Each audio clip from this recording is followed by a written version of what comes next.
আপনাদের জন্য, আপনাদের ভালোবাসার জন্য। সেটা হলো পুলিয়া বাজার থেকে ভাঙ্গা পর্যন্ত দেখাবো কী করেছে তিনি, আমাদের শেখ হাসিনা কেন্দ্রীয় নেত্রী। দেখাবো আমাদের ভাঙ্গা সেই পথে যে উন্নয়ন কাকে বলে বা সেরকম হতে পারে, সেগুলো আসলে বলা বাহিরে না দেখে বুঝতে পারবে না। চলুন দেখবো আজকে, আর আপনাদের দেখাবো আমার এই ভিডিওর মাধ্যমে। দেখা যাক। দেখেন এই যে আইল্যান্ডের মধ্যে গাছ লাগিয়েছিল, সেগুলো থেকে এখন আইনস্টাইন হওয়ার কারণে অনেক করতেছে। ইন্ডিয়ানের রাস্তা ওই সাইডে রেখেছে, এগুলো হাইওয়ে, আর ওই সাইডে লোকাল রাস্তা যেতে যেতে দেখাবো ভাঙ্গা চত্বর। বাবু আমাদের জমিতে প্রস্থান করেছিলে, আর দেখতে চেষ্টা করে দেখবো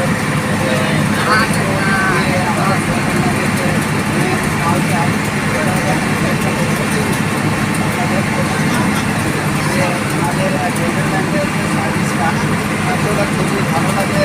আপনারা যদি যারা লোকদের কাছে আসেন মেইন কাউন্টারে যাবেন, খুবই ডাইনামিক একটা কাউন্টার করছে, খুব মনোরম পরিবেশ এবং এসি আছে, এসি কাউন্টার।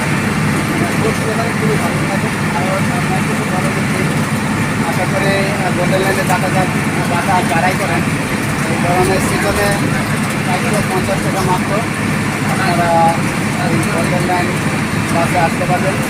আর নন এসিতে গেলে তো সেটা আমি দেখানোর চেষ্টা করবো। যদি আমাদের একটি ভাই আছে এখানে, আমার মাধ্যমে বলবো যে একটু হেল্প করার জন্য। আপনাদেরকে দেখাবো মূলত আছে, এরপরে জয়পুর জেলায় চলে যাবে তাদের মেন কাউন্টারে, দেখানোর চেষ্টা করবো ইনশাল্লাহ। চলে আসছি মালিগ্রাম ভাঙা বরিশাল রোডে, এই সাইনবোর্ডটা দেখতে পাচ্ছেন। এই যে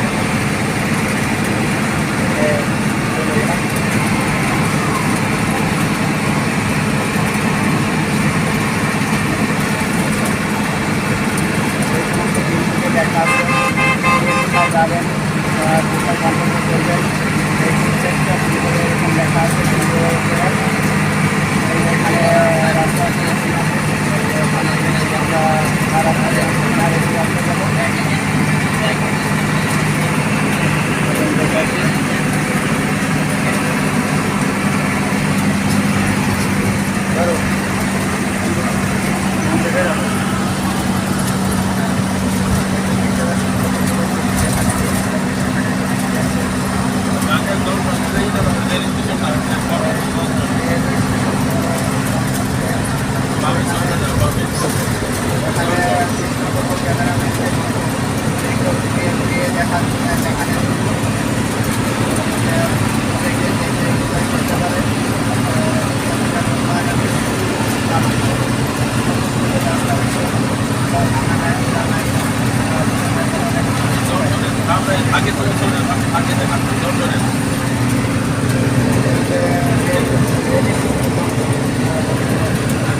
গাড়ি আছে।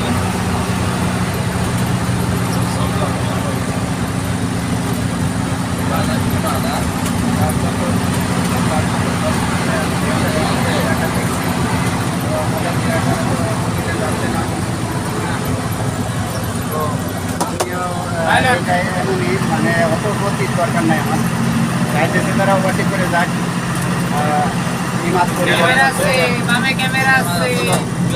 ঠিক আছে, অতই না, যে আমি অত গতি পছন্দ করি না। কি আগে নিজের নিরাপত্তা, তারপরে চলাচল। এই যে হয়তো চেকিং পোস্ট, মানে চেকিং চলে এসেছে।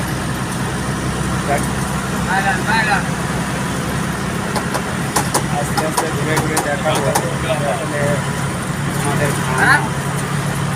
এই যে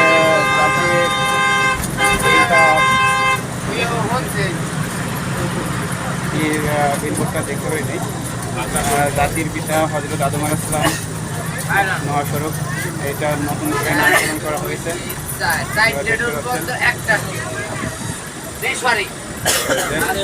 এই টোল দিয়ে আমরা যাবো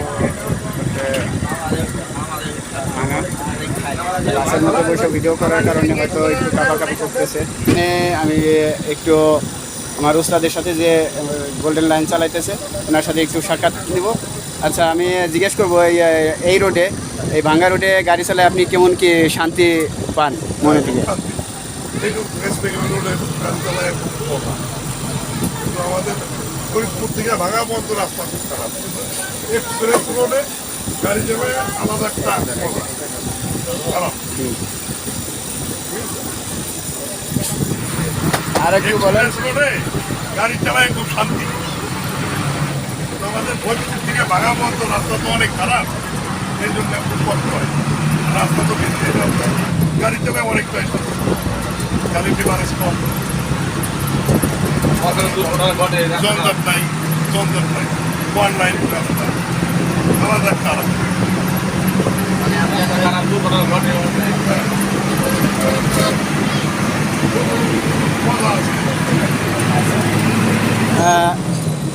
ইতিমধ্যে আমাদের ড্রাইভার সাহেব যিনি ছিলেন, যিনি গাড়ি পরিচালনা করে থাকেন গোল্ডেন লাইন ফরিদপুর রোডের, তার মুখেই শুনলেন যে অনেক শান্তি, অনেক মজার একটা রোড এই ফরিদপুরের রোড। এই তার কারণ এই শেখ হাসিনার উন্নয়নমূলক কাজ যেগুলো হয়েছে, এই রোডঘাট আপনারা দেখতে পাচ্ছেন। আপনারাই নির্ণয় করতে পারবেন যারা বাংলাদেশের মধ্যে থাকেন, অন্যান্য জেলার মধ্যে কীরকম কী উন্নতি হয়েছে সেটা আমি অবশ্য জানি না। অন্য জেলার মধ্যে আমি এত ঘোরাঘুরি করি নেই। আমার নিজ জেলা ফরিদপুর, নিজ জেলা বলে বলতেছি না, আপনারা ভিডিও দেখে বলতে পারবেন, নির্ণয় করতে পারবেন যে আসলে কতটুকু উন্নয়নমূলক কাজ হয়েছে। দেখতেছেন আপনারা। এখন আপনাদের সামনে দেখাবো ভাঙা চত্বর। গল্প করতে করতে আমরা চলে আসছি এই ভাঙা চত্বরে। হ্যাঁ, যদিও বাসের কভার ইঞ্জিন কভারে বসে আমি সবটুকু দেখাতে পারবো না, যদিও এই যে দেখেন আপনারা, দেখতে কিন্তু সেই লাগে। যদি আপনারা উপর থেকে দেখে থাকেন এই ভাঙা চত্বরের ভিডিও কেউ কিংবা ছবি, তাহলে বুঝতে পারবেন এই লোকেশনটা এত সুন্দর লাগে। এই সামনে এই যে এটা হচ্ছে ভাঙ্গা গোল চত্বর। এই যে এখন যাবে ঘুরে ঘুরে বাসটা আমাদের, দেখতে পারবেন। দেখার জন্য এখানে নিচে নামে আসলাম, আর আমি ভিডিও করতেছি অনেক শখের বসে, কারণ সিটে ছিলাম। এই আপনাদের দেখাবো বিদায় এই ভাঙ্গা এই যে চত্বরগুলো, এটা দেখাবো। বিশাল চত্বর, যারা আসছেন তারা অবশ্যই জানেন। এই গল্প কথা না, দেখতে অনেক সুন্দর। আর আমি ফরিদপুরের ছেলে বিধায় আমি যে অনেক বানিয়ে গুছিয়ে কথা বলতেছি তাও না। আপনারা আসবেন, দেশে যাচাই বাছাই করবেন যে শেখ হাসিনার উন্নয়ন যে কতটা সৌন্দর্যমণ্ডিত, আপনারা দেখলে বুঝতে পারবেন। আর এই যে আমাদের গোল্ডেন লাইনের যে ড্রাইভার সাহেব, উনি ছোট্ট করে একটা সাক্ষাৎকার দিছে, সে এই রুটে চলাফেরা করে অনেক শান্তি পায়, অনেক ভালো লাগে তার, এ কথাই বলেছে। আজ পর্যন্তই, ভিডিও আর লং করলাম না।